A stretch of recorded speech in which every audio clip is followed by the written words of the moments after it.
안녕하세요. 최적화 개선 및 설계 10대 원칙에 대해서 강의하겠습니다. 먼저 10대 원칙을 만들게 된 계기는 우리 현장의 생산 라인이 너무 개념 없이 만들어져 있다는 것입니다. 생산 라인은 물건, 즉 돈을 만들어내는 곳인데 돈을 너무 쉽게 생각한다는 것입니다.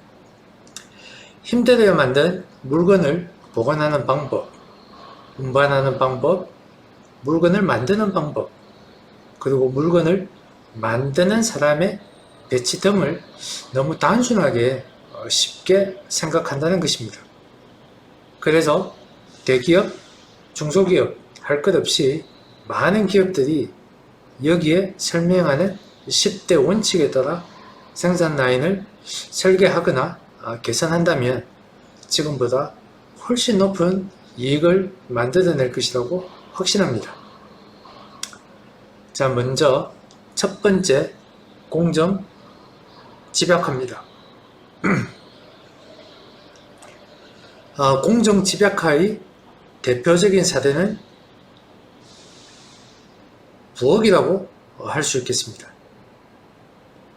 부엌은 한 사람이 음식이라는 결과물을 만들어내기 위하여 그릇, 냄비, 채소, 불 등의 위치를 얼마나 효율적으로 잘 배치하느냐에 따라 결과물의 맛, 조리시간 등이 이제 결정됩니다.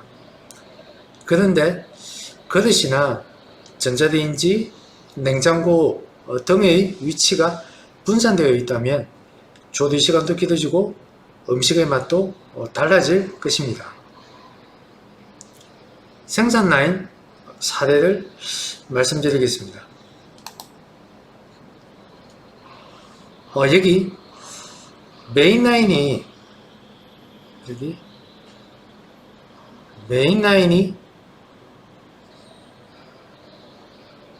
한 개가 있고 옆에 서브 라인이 4개가 있습니다. 여기 서버 1, 여기가 서버 2가 되겠죠. 그러니까 서버 3, 서버 4가 되겠습니다. 즉 서브 작업이 분산되어 작업자가 서브 라인 개별로 필요하게 되고,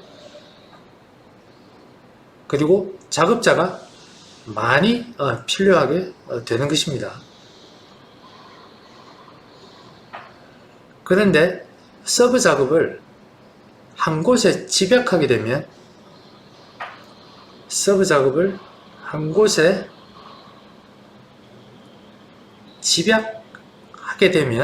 작업 배치를 보다 효율적으로 할 수 있게 되어 작업자를 줄일 수 있게 되는 것입니다.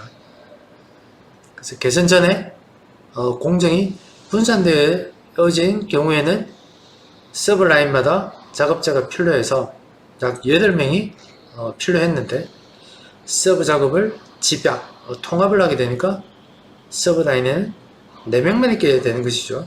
이렇게 개선을 할 수가 있겠습니다. 다음 사례는 창고를 집약한 사례가 되겠습니다. 이 공장은 중국 상해에서 배터리를 생산하는 공장이었는데요. 왼쪽은 개선전으로 여기 붉은색의 자재 창고가 3개로 분산되어 자재 운반 동선이 길어지고 자재 운반 동선이 이렇게 길어지고 운반 횟수도 많아지는 것입니다. 근데 이것을 오른쪽과 같이 자재 창고를 한 개로 통합하고 제조 라인 같은 경우에도 여기 왼쪽에는 제조 라인이 2곳이 있었는데 이것을 한 곳으로 통합을 한 것입니다. 이렇게 됨으로써 자재 동반, 자재 운반, 동선, 길이도 짧아지고 운반 횟수도 감축할 수 있는 그런 사례가 되겠습니다. 다음은 공장을 통합한 사례입니다. 이 공장은 그 중국 충칭에서 전자 부품을 생산하는 공장인데요. 공장 내에 건물이 두 개가 있어서 생산 라인이 1공장, 2공장으로 분산되어 관리되고 있었습니다. 그렇다 보니 1공장에도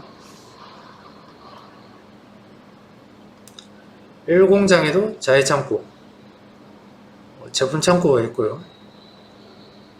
2공장에도 자재창고, 제품창고가 있어서 창고 관리 인력이 이중으로 배치되어 있고 생산 라인도 그림에서 보듯이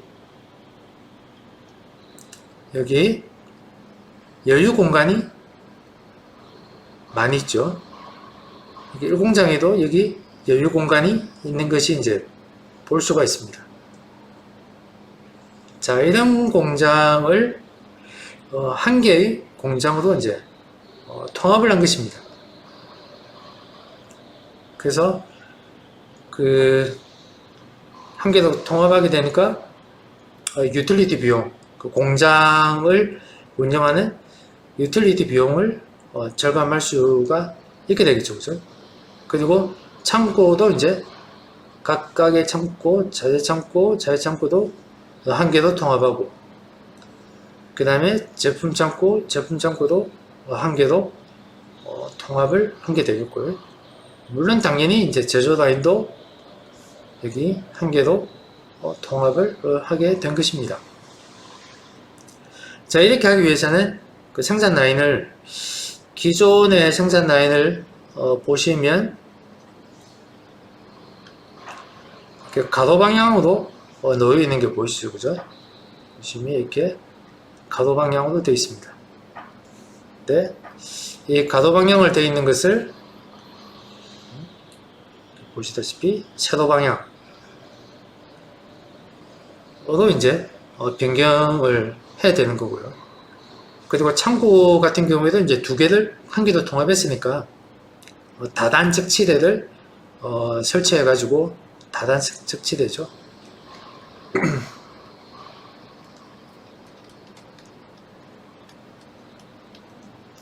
다단적 치대를 설치하여서 보다 자재를 많이 쌓을 수 있게 해주는 그런 활동도 필요하겠습니다.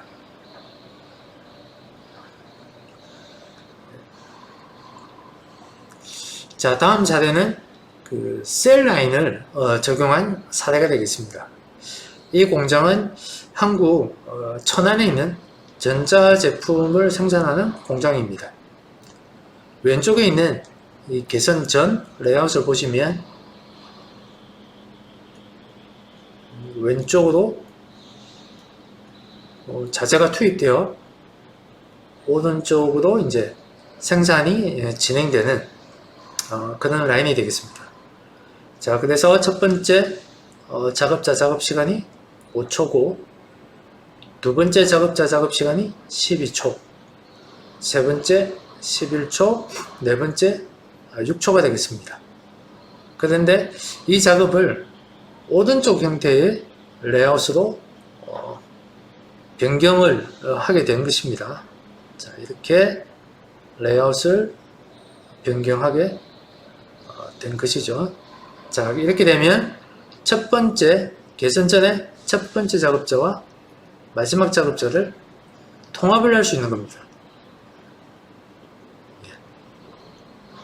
두 번째 작업자는 그대로, 세 번째 작업자도 그대로 되겠죠. 자, 이렇게 되면 한 사람을 이제 성인화를 할 수가 있게 되는 것이고요. 또 이렇게 하게 되면 LOP도 향상을 할 수가 있는 겁니다. 것이죠. LOB를 한번 계산해 볼까요? 네. 계산 전에 LOB를 보시면 5 더하기 12 더하기 11 더하기 6 나누기 공정 리드타임, 제 공정 사이클 타임이죠. 가장 긴 시간 곱하기 공정수 또는 작업자 수가 되겠습니다. 자, 이렇게 계산하게 되면 71%가 나옵니다. 자, 그렇게 되면 여기 오른쪽 계산 후에 라인의 LOB를 구하게 되면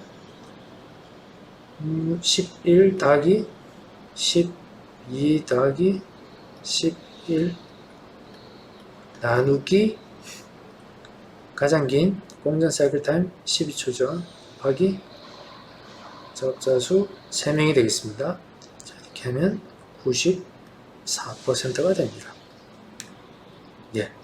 자, 이와 같이 공정, 창고, 작업을 분산시키지 말고 통합하고 집약을 하게 되면 통합을 하고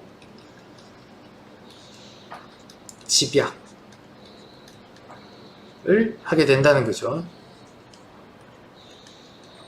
분산을 시키지 말고요. 통합하고 집약을 하게 되면 현재보다 적은 작업자, 적은 공간으로 동일하거나 더 많은 성과를 낼 수 있는 것입니다.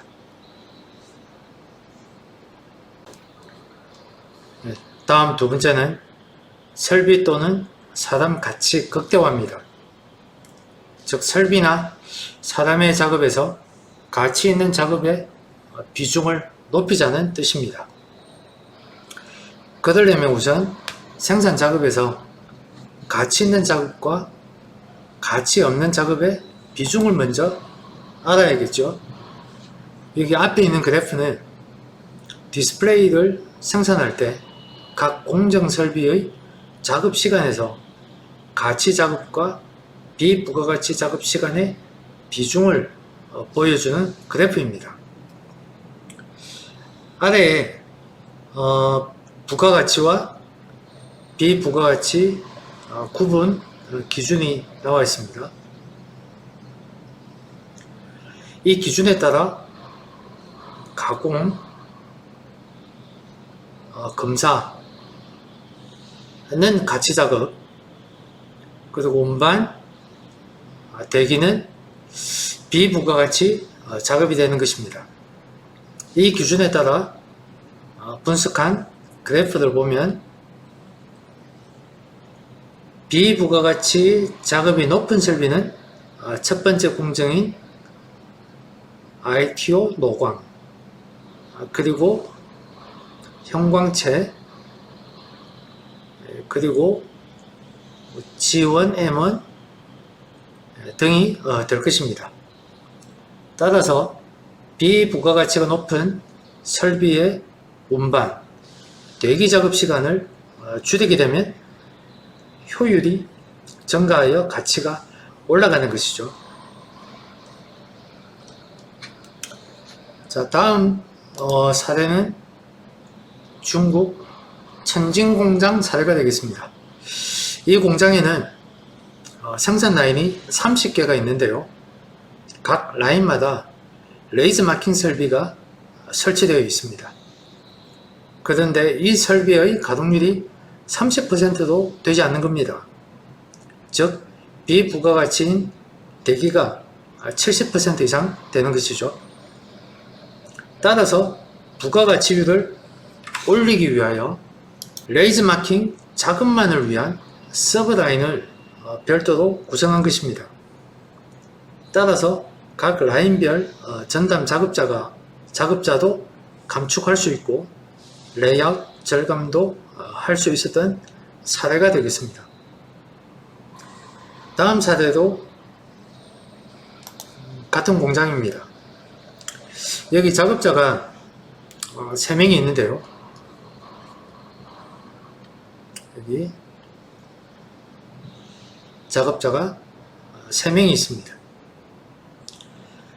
여기서 검사 작업자가 2명이고 박싱 작업자가 1명으로 구성되어 있습니다.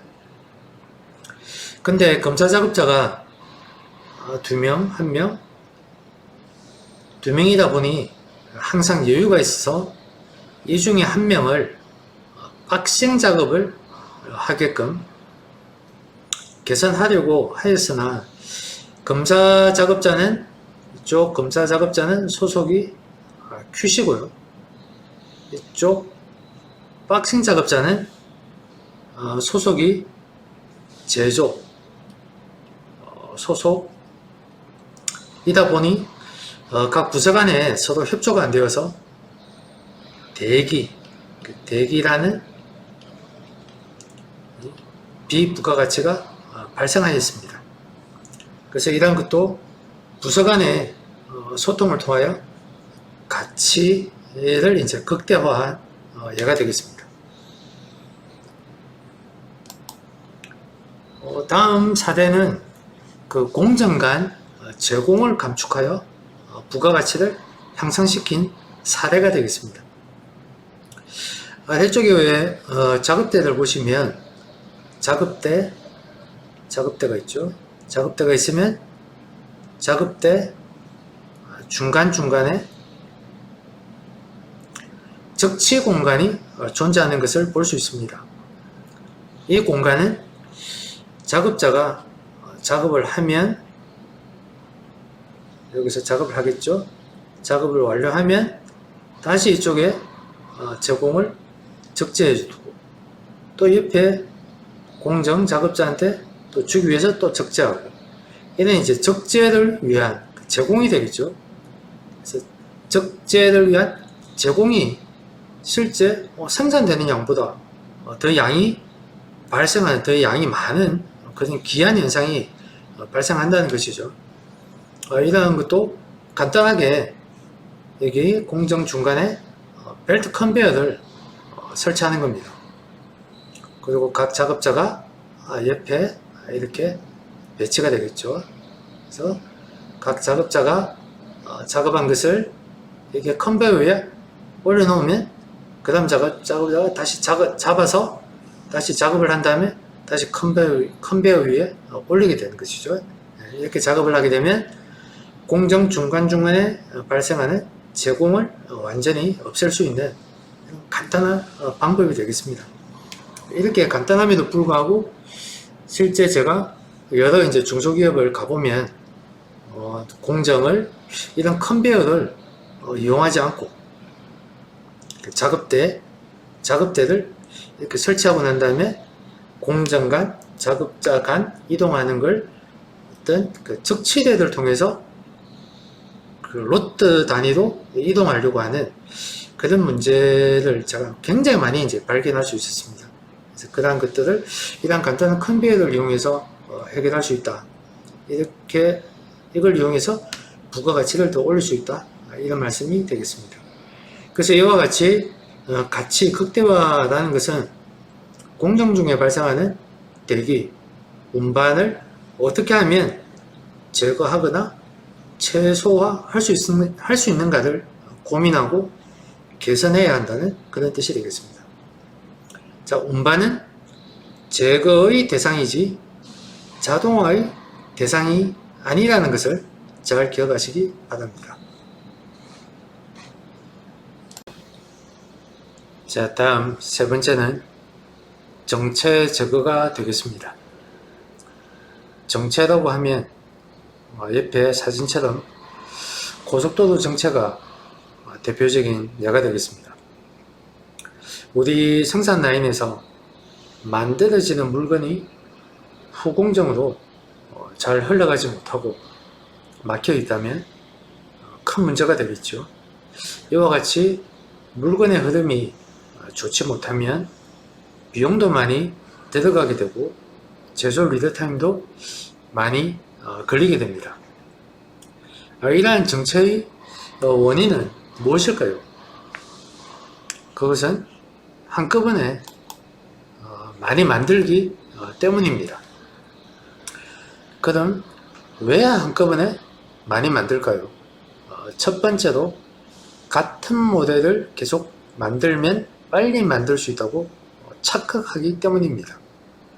두 번째는 모델 변경할 때 시간이 많이 걸리기 때문이고, 세 번째는 같은 모델을 한꺼번에 많이 생산하면 관리하기 용이하다는 등입니다. 자, 그럼 동영상을 보면서 같은 동작으로 로트 단위로 계속 생산하는 것과 하나씩 만들 때 생산하는 시간을 비교하여 어느 쪽이 빨리 만드는지 비교를 해보겠습니다. 종이 봉투를 두 가지 방법으로 제작합니다. 한 가지는 작업을 여러 동작으로 나누어서 같은 동작을 계속하면서 로트 단위로 생산하는 것과 한 개씩 완제품을 생산하는 것을 비교한 동영상입니다. 한번 보시죠.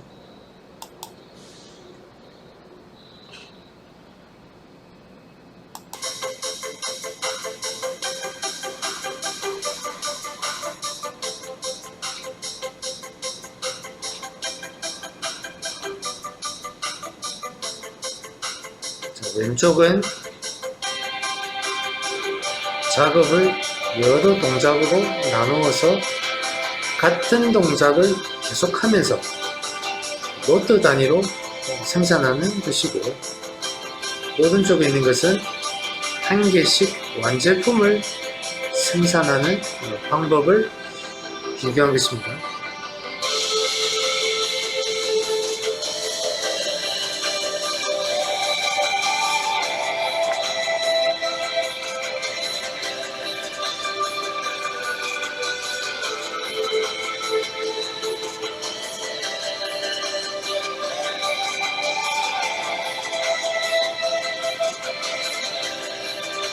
왼쪽에 있는 것은 봉투 안에 들어가는 편지지를 계속 지금 만들고 있습니다. 근데 오른쪽은 한 개씩 지금 만들고 있죠.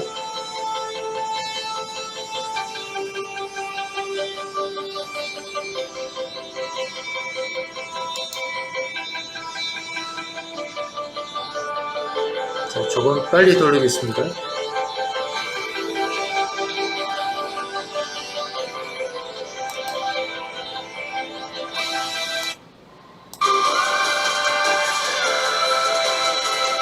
왼쪽 동영상은 편지지를 지금 봉투 안에 집어넣는 동작만 계속하고 있습니다.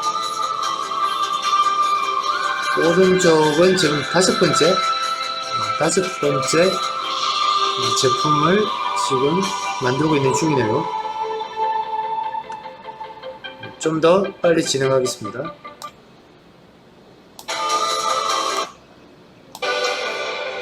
네, 지금 오른쪽은 10번째 다 만들었습니다. 6분 45초가 걸렸네요.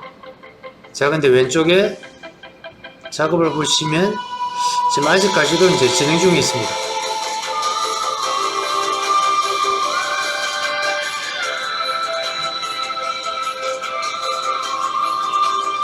지금 우표를 붙이고 있죠. 8번째 봉투에 우표를 붙이고 있습니다. 9번째 봉투에 우표를 붙이고 있고, 이제 마지막 봉투에 우표를 붙이고 있습니다.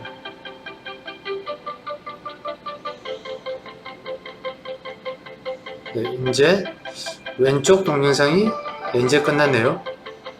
7분 30초가 걸렸습니다.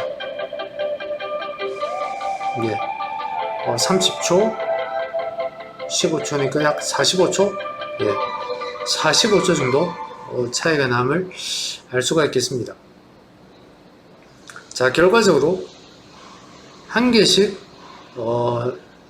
완제품을 생산하는 쪽이 로트 단위로 생산하는 방법보다 더 빨리 만든다는 것입니다. 그 이유 중에 하나는 로트 단위로 생산하는 방법을 보시면 계속 적재, 대기와 같은 정체가 발생한다는 것이죠.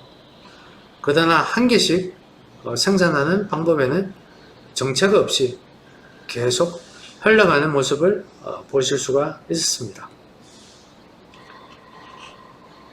자, 이러한 정체를 개선하기 위해서는 먼저 정체를 공정대기, 로트대기, 저장으로 구분하고 각 항목별로 원인과 대책을 수립해야 한다는 것입니다. 원인을 알아야 개선 방법이 나오는 것이죠.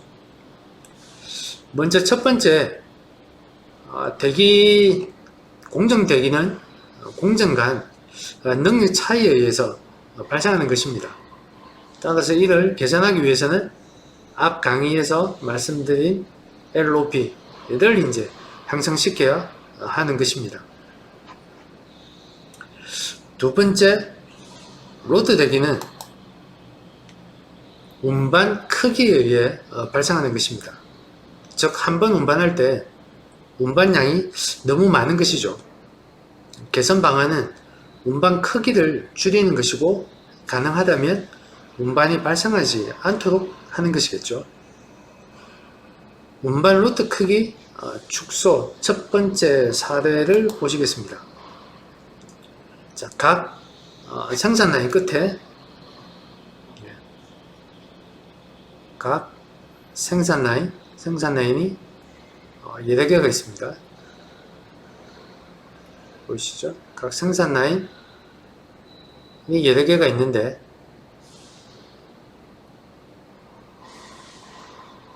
팔레트에 각 생산 라인 끝에 보시면 팔레트에 제품 박스가 쌓여 있는 게 보실 수 있습니다. 즉, 팔레트에 박스가 모두 채워질 때까지 계속 정체가 발생하는 것이죠. 이를 해결하기 위하여 운반을 자주 하게 되면 정체가 없어지겠지만, 그렇죠? 물류 작업자가 좋아하지 않을 겁니다. 그래서 여러 번 운반이 가능한 기구 또는 설비를 활용하는 것입니다. 대표적인 설비 기구가 AGV가 되겠습니다. 사진으로 보시는 AGV는 투자비가 높습니다. 이런 AGV는 투자비가 높은데, 최근에는 초저가형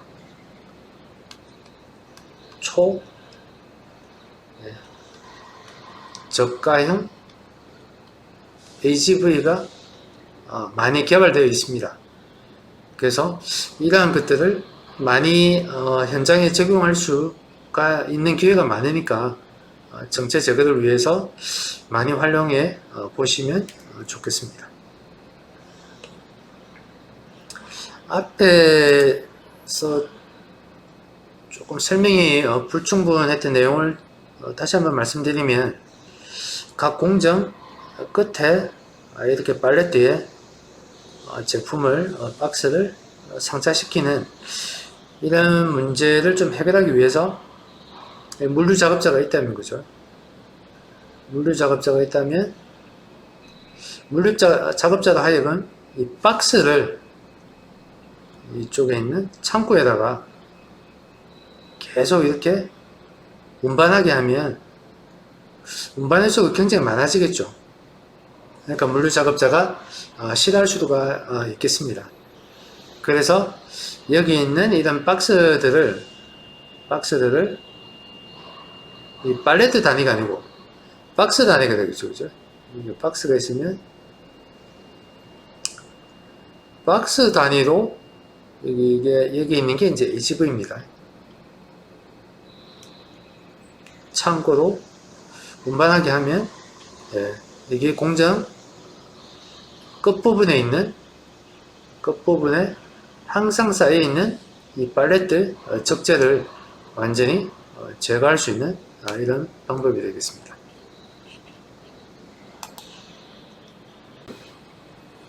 다음 두 번째 사례를 보시겠습니다. 이 공장은 말레이시아에 있는 스마트폰 부품 공장입니다. 공장이 1층, 2층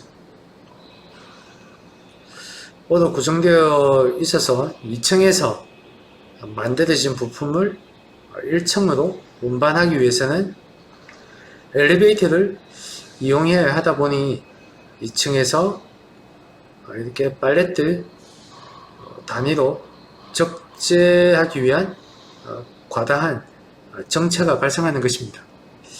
이를 계산하기 위해 가지고 2층 그 바닥에 이렇게 구멍을 뚫어서 2층에서 1층으로 박스가 2층에서 1층으로 이렇게 박스가 이송될 수 있게 한 것입니다.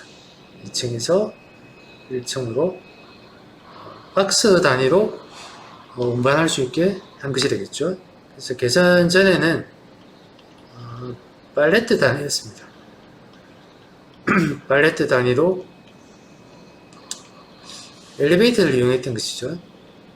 근데 개선 후에는 박스 단위입니다. 박스 단위로 벨트 컨베어를 이제 이용해서 운반하게 된 사례라고 보시면 되겠습니다.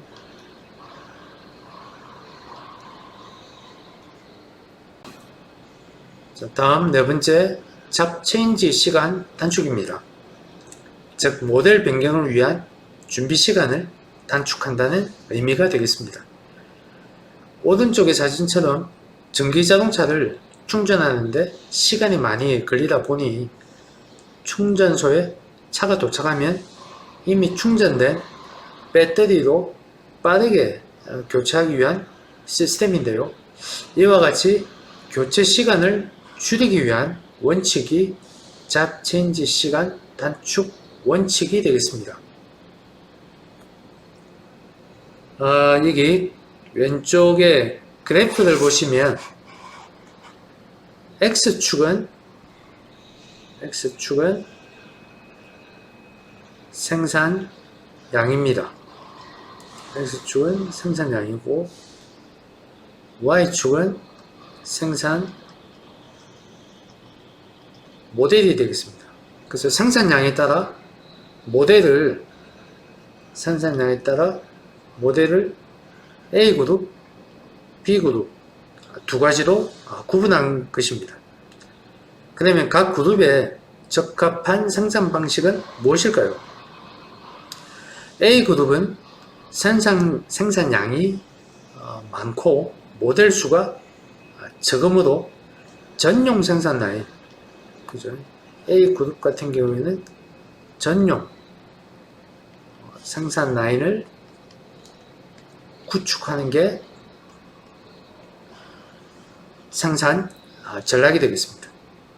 반면에 B그룹 같은 경우에는 전용이 아닌 공용 라인으로 만들어야 되겠죠. 이때 중요한 것이 모델 변경 시 교체 시간이 빨라야 한다는 것입니다. 자, 모델 변경 시간을 우리가 보통 잡 체인지 시간이라고 이제 표현을 합니다. 대표적인 사례가 F1 경기에서 타이어를 교체하는 시간입니다. 그래서 자동차 있죠? F1 경기에서 타이어를 이제 교체하는 시간이 되겠는데 이 타이어를 교체하는 시간이 2초도 걸리지 않습니다.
합니다. 자, 제공 및 재고 감축, 정체 제거 등의 현장 혁신은 잡체인지 시간 단축에서 그 가능성이 결정됩니다.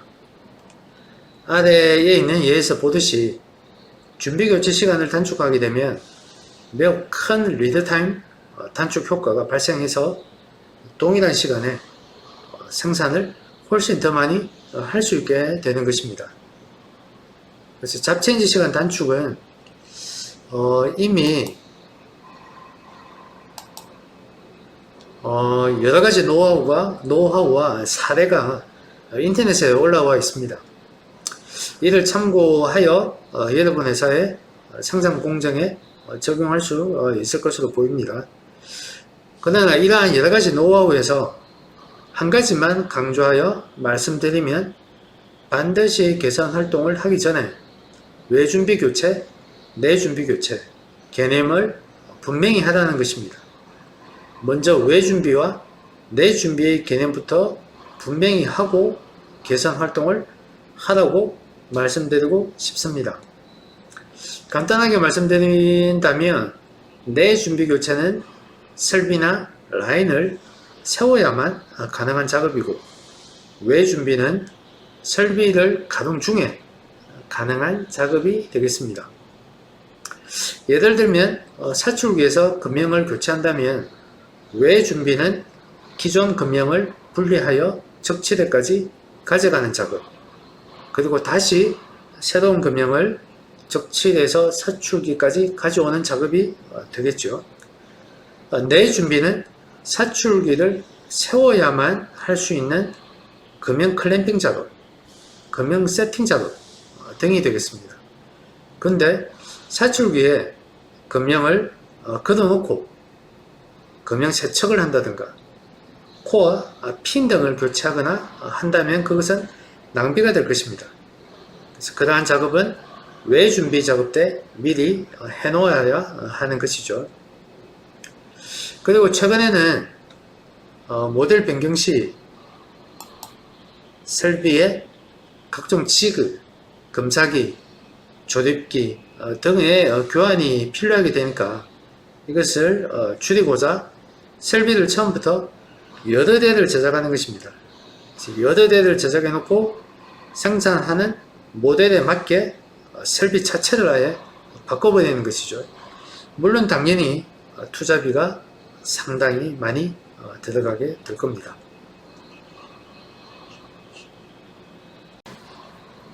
자, 이번 시간에는 이번 강의에서 가장 중요하다고 생각되는 생산 방식의 집중화에 대해서 말씀드리겠습니다. 그 생산 방식에 집중하라고 했는데요. 우선 생산 방식이 무엇을 의미하는지 먼저 설명을 좀 드리겠습니다.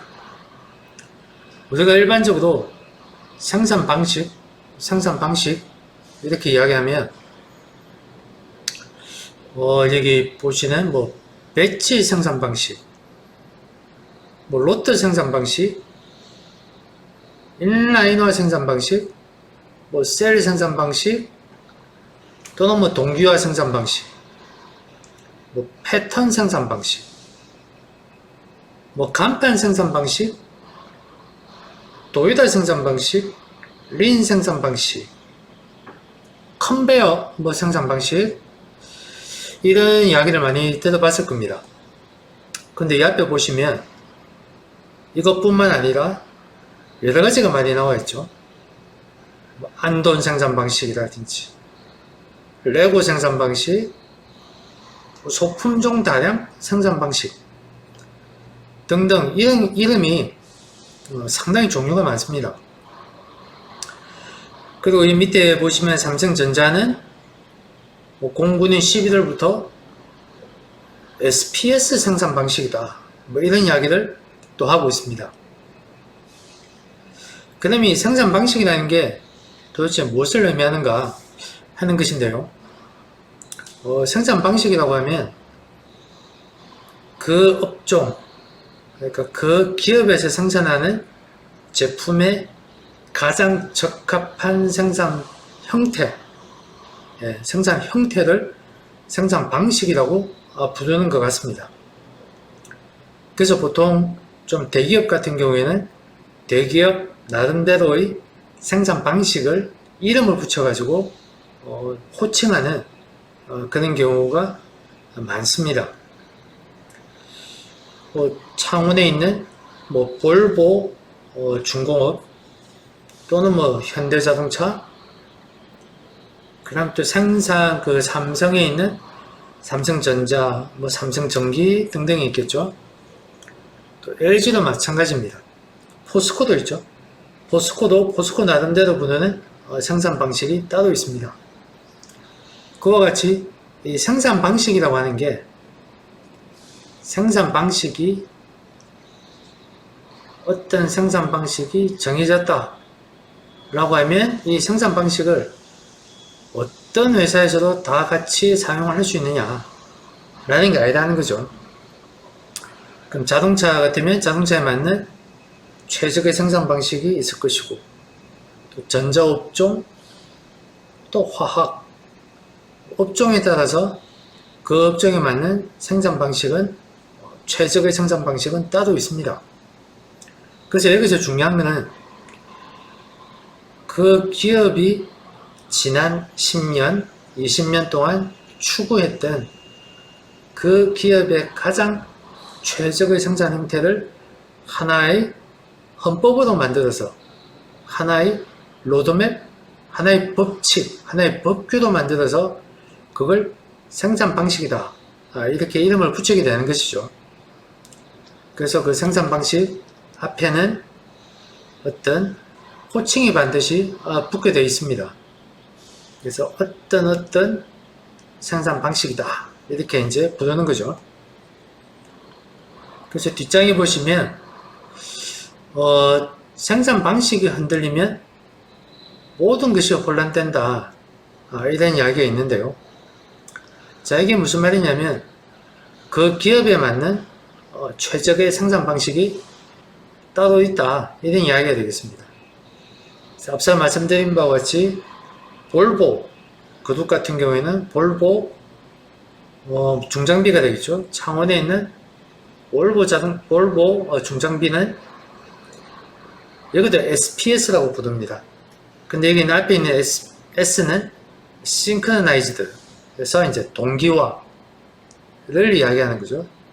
그래서 창원에 있는 볼보 중장비 같은 경우에는 동기화 생산 방식을 이제 자기 나름대로의 생산 방식이다, 이렇게 이름을 붙인 겁니다.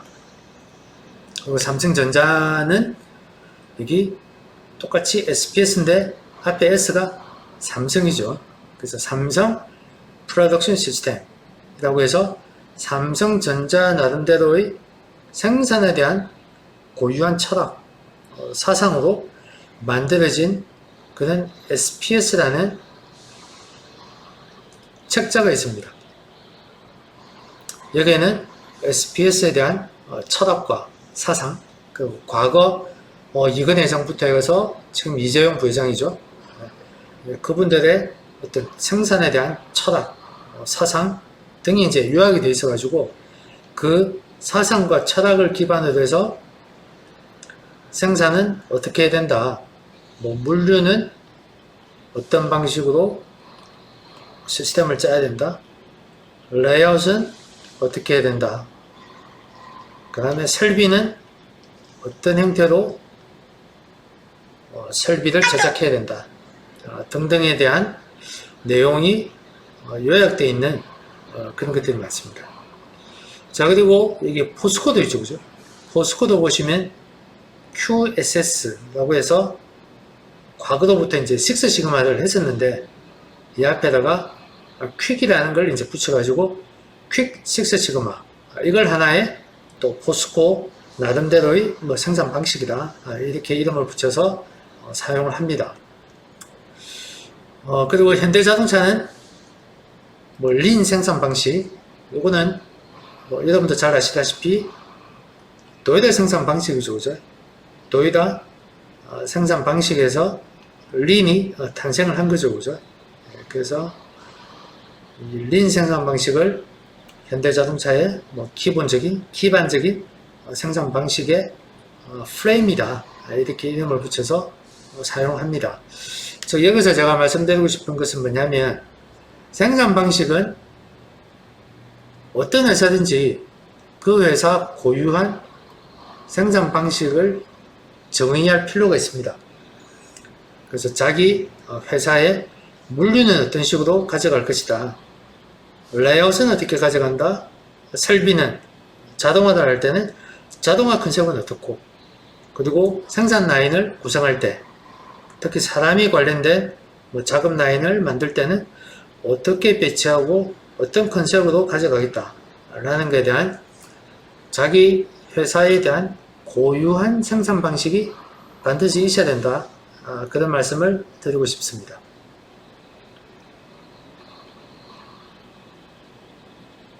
예, 이게 앞에 보시면 핀이 세 가지가 있습니다. 첫 번째 핀이 있고, 두 번째 여기 세 번째 세 가지 핀이 있습니다. 핀을 생산할 때 어떤 생산 라인 형태로 생산을 하는 것이 가장 적합할까 라는 걸 좀 고민을 해볼 필요가 있습니다. 여기 A 생산 라인이 있고요. 여기 B라는 생산 라인이 있습니다. 자, 이 두 개 중에 어느 쪽으로 생산하는 게 더 좋을까를 이제 고민을 좀 해보자 라는 겁니다.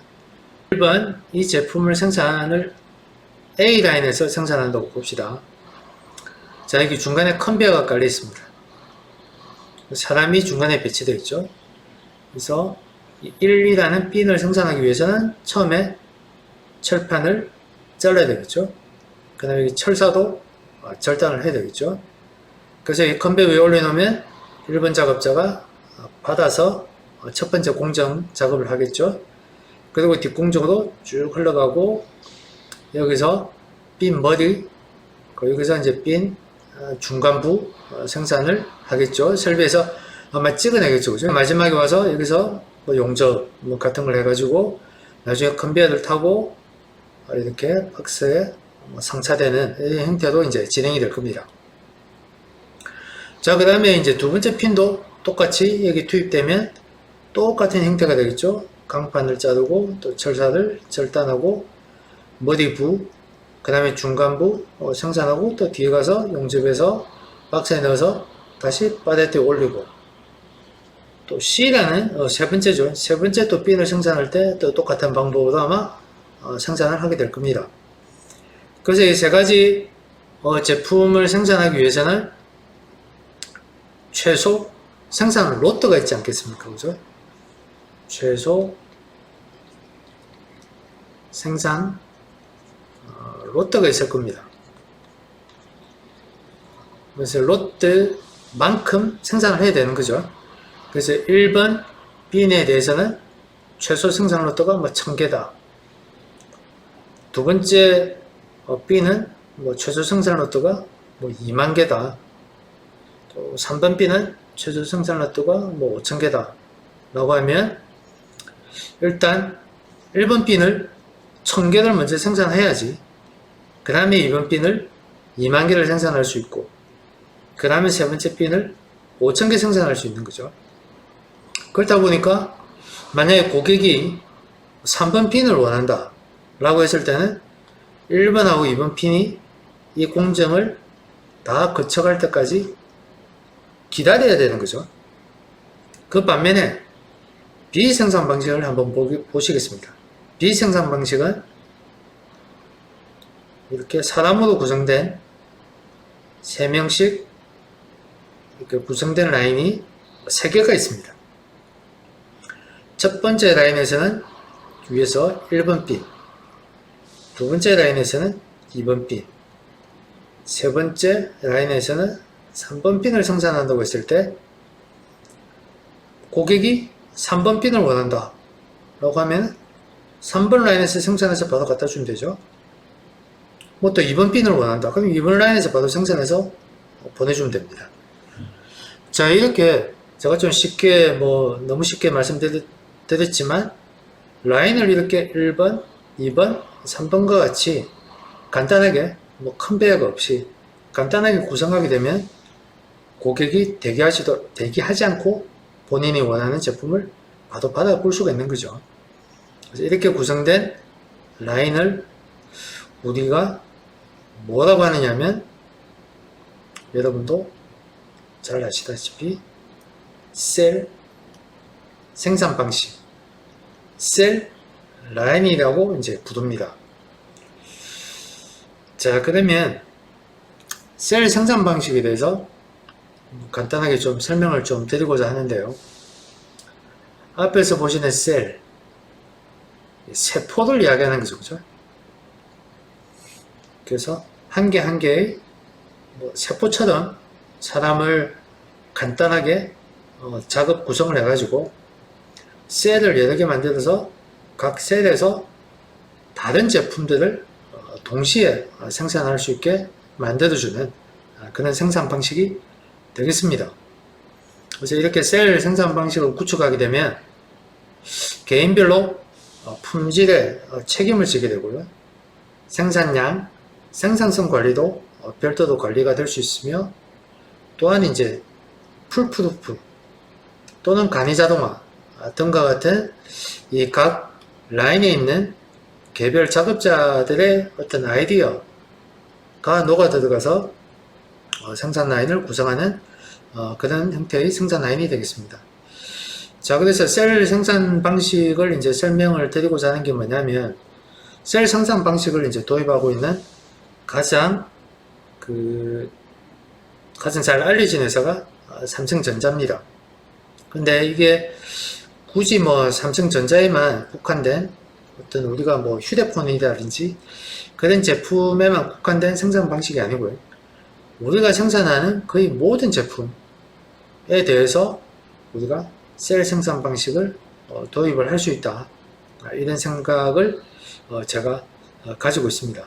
그래서 이런 부분도 여러분들이 같이 고민해 보시면, 그리고 고민 이상으로 실제 여러분들 생산 라인에 도입해 보시면 생산성 그리고 품질 등에 있어서 굉장히 탁월한 어떤 효과를 낼 수 있다 라고 제가 자신있게 말씀드릴 수가 있겠습니다. 자, 근데 이게 보신 바와 같이 이제 셀 생산 방식이라는 게 여러 가지가 있습니다. 종류가 상당히 많은데요. 1인 완결형 셀 또는 블락셀 또는 컴팩트 셀 이런 식으로 부르는 형태가 굉장히 많습니다. 그래서 1인 완결 셀은 한 사람이 한 개의 라인에서 모든 제품을 다 생산하는 게 되겠습니다. 그래서 첫 번째 공정부터 해가지고 맨 마지막 포장까지 한 사람이 이 안에서 완제품까지 다 만들어내는 그런 형태가 되겠죠. 이것도 보면 한 사람이 자재부터 해서 완제품까지 포장까지 완전히 완결 한다고 해가지고 1인 완결 셀이라고 부르고요. 그 다음에 블락셀이라는 게 있습니다. 블락셀은 어떤 컨베어를 좀 일부 이제 도입한 그런 셀이라고 보시면 되겠습니다. 그래서 이게 보시면 중간에 이제 컨베어가 있고요. 컨베어가 있고 이 바깥쪽에 이제 사람이 배치가 되어 있습니다. 배치가 되어서 각각의 사람들이 본인의 작업을 수행을 해가지고 컨베어 위에 올려놓으면 그 맨 마지막에 이쪽에서 이제 포장하는 작업자가 따로 있습니다. 그래서 이쪽에서 이제 포장을 별도로 하게 되어 있는 겁니다. 그래서 각 작업자가 제품을 완결을 짓는 거죠, 그죠? 각 작업자가 완결을 지어서 컨베어 위에 올려놓는 겁니다. 각 작업자가. 그러면 이쪽 후공정 쪽에서 검사를 할 수도 있겠죠, 그죠? 그래서 자동 검사기를 통해서 검사를 하게 되면 여기 바로 뒤쪽에서 포장을 해서 출하하는 이런 형태의 이제 작업이 되겠습니다. 여기 밑에 보시면 어느 정도 설명이 좀 되어 있는데 중간에는 이 컨베어입니다. 그래서 이쪽에 붙어 있는 게 이게 전부 다 1인 완결형 셀이 여기 붙어 있습니다. 그래서 1인 완결형 셀에서 자재부터 해서 완제품까지 다 만들어내면 컨베어에 올려놓는 거죠. 그래서 여기 끝에 모든 1인 완결형 셀에서 컨베어 위에 제품을 올려놓으면 이쪽 뒤쪽에서 검사를 하게 되는 겁니다. 보통 검사는 자동 검사입니다. 그리고 하고 난 다음에 뒤에서 이제 포장을 해서 출하시키는 그런 형태가 되겠습니다. 이게 마지막 컴팩트 라인이라고 되어 있는데요. 이 컴팩트 라인은 앞에서 말씀드린 이제 블락셀보다 훨씬 이 컨베어 지향적인 그런 생산 라인이 되겠습니다. 여기 1인 완결형 셀 같은 경우에는 전부 다 동일한 작업을 하게 되어 있는데, 여기는 컴팩트 라인은 이쪽에서 생산하는 공정, 각 공정이 다릅니다. 공정이 달라가지고, 크게 예를 들면 여기서 뭐 자재가 들어와서 절단한다, 그 다음 여기서 뭐 가공을 한다, 그 다음 여기서 용접을 한다, 그 다음 여기서 포장을 한다, 이런 식으로 되어 있습니다.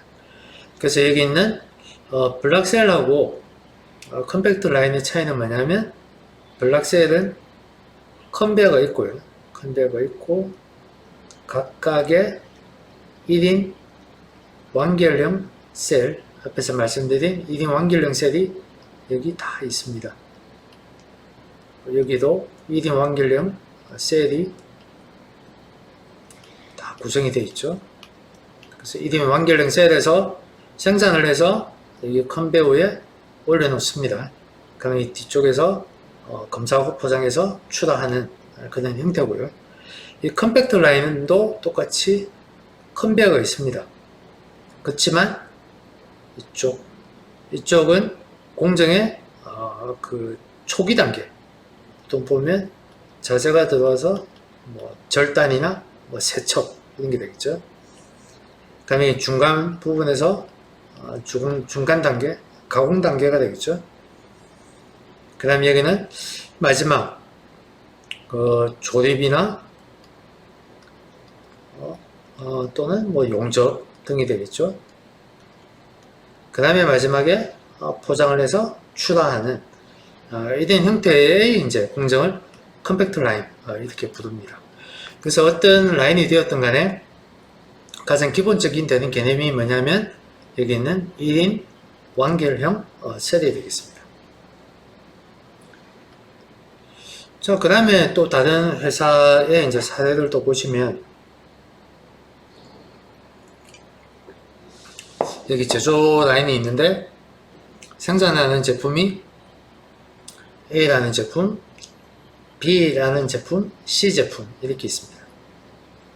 각 제품에 따라서 셀 라인의 구성된 형태가 좀 다르죠, 그죠?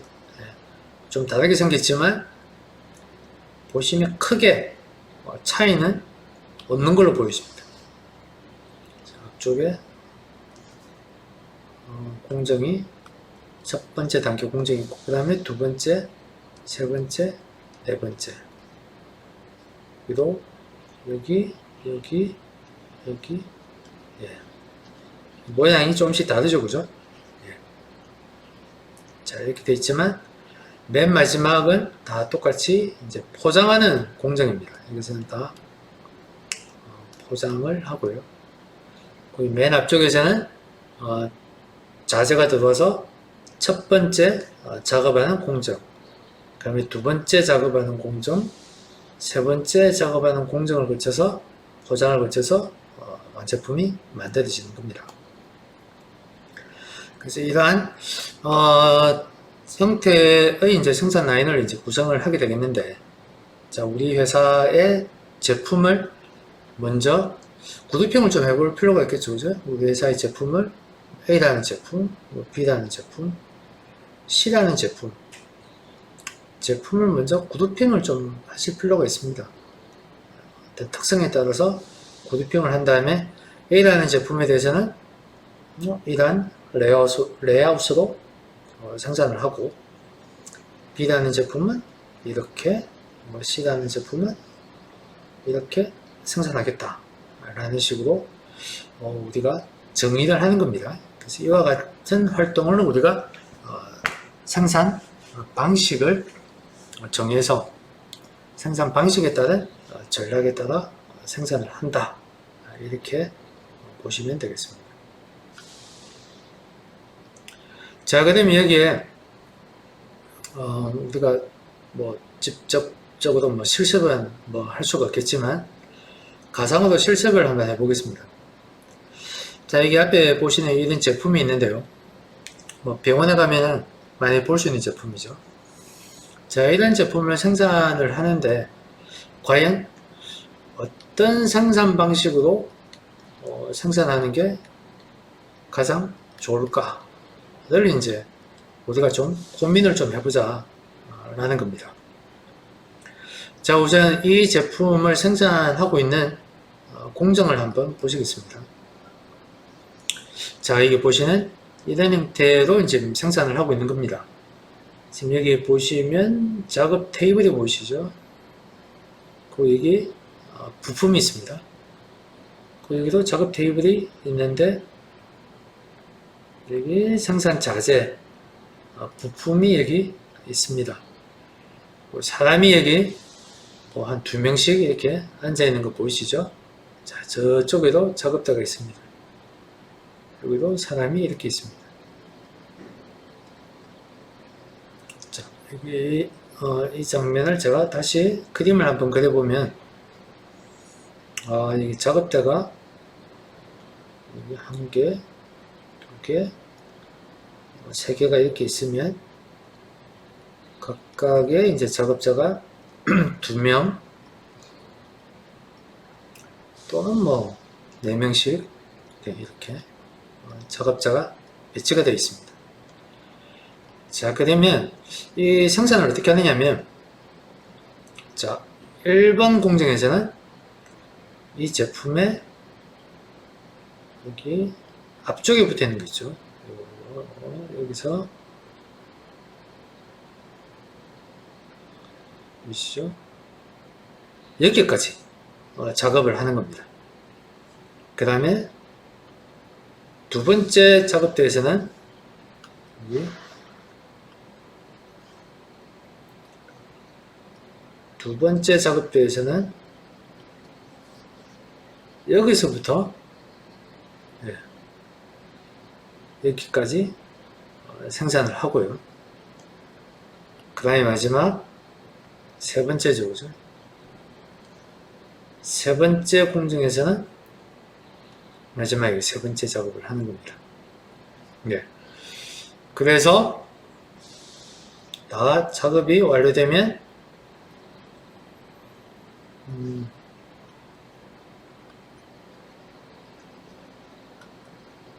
다 작업이 완료되면 여기 네 번째 작업대가 있는데요. 네. 1번에서 가져오고 2번에서 가져오고 3번에서 가져와서 4번 작업대에서 조립을 해서 포장까지 해가지고 출하하는 이런 형태의 작업 형태를 가지고 있습니다. 자, 그러면 이런 형태의 작업 생산 방식, 이런 생산 방식은 어떻게 바꾸는 게, 어떻게 개선하는 게 가장 좋은 방식일까요? 한번 여러분들이 고민을 한번 해보시기 바랍니다. 자, 그래서 1번 작업대에서 1번 작업을 보통 한 5,000개 정도 계속 같은 작업만 5,000개를 하는 겁니다. 여기 빨간색이죠, 그죠? 빨간색 부분에 자재 가지고 이 제품을 5,000개만 만드는 겁니다. 또 2번 작업대에서는 이 파란색이죠, 그죠? 파란색 부분만 또 5,000개를 만드는 거죠. 또 세 번째 작업대에서는 저기 녹색 부분만 5,000개를 만들어서 여기 4번 작업대에 5,000개, 5,000개, 5,000개, 이게 15,000개가 쌓여지게 되겠죠. 그래서 여기 옆에 보면 그 자재들이, 예, 자재가 4번 작업대 옆에는, 예, 4번 작업대 옆에는 자재가 엄청나게 많이 쌓여 있습니다.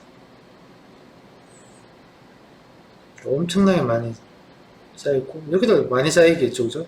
여기도 5,000개를 쌓아야 되니까, 여기도 자재가, 예, 엄청 많이 쌓여 있습니다.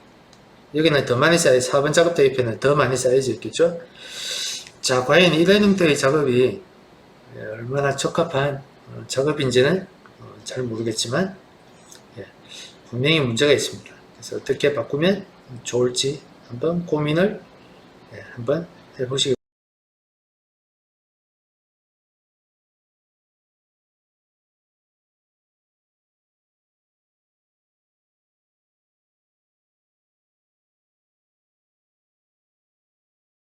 바랍니다. 자, 우선 지금 작업하는 걸 보니까 여러분도 보셨다시피 앉아서 작업하는 걸 보셨죠? 그래서 이걸 앉아서 하게 할까? 아니면 서서 하게 할 것인가? 또 작업 방식, 그러니까 작업 테이블에 2명 또는 4명이 앉아있던 거 보셨습니다. 그럼 이걸 1명이 하게 할까? 그러니까 그 작업대에 1명이 앉아서 하게 만들 것이냐? 아니면 2명? 아니면 2명 이상? 4명? 4명이 앉아서 작업을 하게 할 것인가? 또는 작업대가 앞에서 보시다시피 그냥 일반적인 테이블이죠, 그죠? 이렇게 평면 테이블입니다.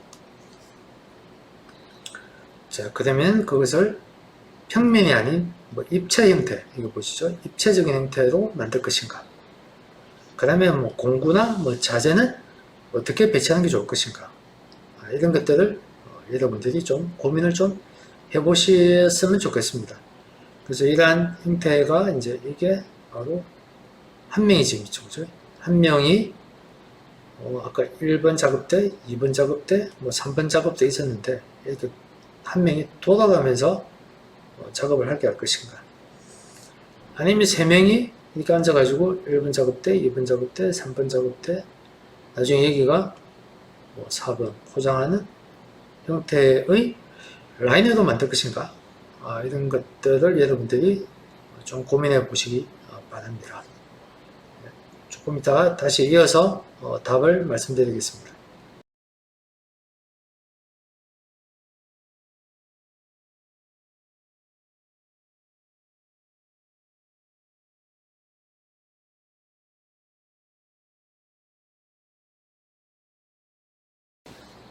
네, 자, 그러면 이와 같은 작업 형태를, 이와 같은 생산 방식, 작업 형태라고 볼 수 있겠죠. 어떻게 개선을 하면 좋을까 라는 건데요. 자, 이와 같이 변경을 했습니다. 자, 여기 왼쪽에 보시는 이게 컨베어가 되겠습니다. 컨베어가 되겠고, 여기 보시는 이게 1인 완결형, 1인 완결형 셀라인이 되겠습니다. 네. 그래서 여기 자재가 있죠, 그죠? 각종 자재가 이 박스에 올려져서 여기 작업대 위에 투입을 시키는 거죠. 작업대 위에다가 올려놓고 여기 있는 부품도 이 작업대 위에서 한 개씩 생산해서 여기 컨베어 위에 올려놓는 이제 그런 형태가 되겠습니다. 그래서 이것도 중간에 컨베어가 있고요. 여기 1인 완결형 셀이 양쪽으로 이렇게 배치가 되어 있습니다. 그래서 각 1인 완결형 셀에서 포장을 해서 위에 올려놓는 겁니다. 올려놓으면 이쪽 뒤에서 여기서 엑스레이 검사기가 있겠죠, 그죠? 엑스레이 검사기에서 검사를 한 다음에 맨 마지막 여기서 박스에 담아서 라벨을 붙여서 출하하는 그런 형태의 라인업을 구성한 겁니다. 자, 이게 답은 아니고요.